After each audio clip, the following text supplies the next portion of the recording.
Сега ще ви прочета. Светло му на мене Гриша Трифонов. Никога не е отказвал да я пее тая песен, но винаги с уговорката: няма да пее коланчето на Иван Методиев, защото Кондова плаче. Аз сега ще ви го прочета, без да се разплаче.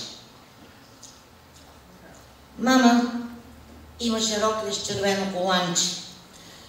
Захапа коланчето и клекна да плаче. Защо плачеш, мамо? Дума не каза. Продаде си роклята, масълце ми намаза. Всичко мама продава, коланчето не продава. И намери си майката като прилеп заспала. И завиха я мама с дъбово одеяло и превърна се мама в едно камъче бяло. И я ритнах, защото ядосан и бях. Но нали ми е майка, джобчето го прибрах.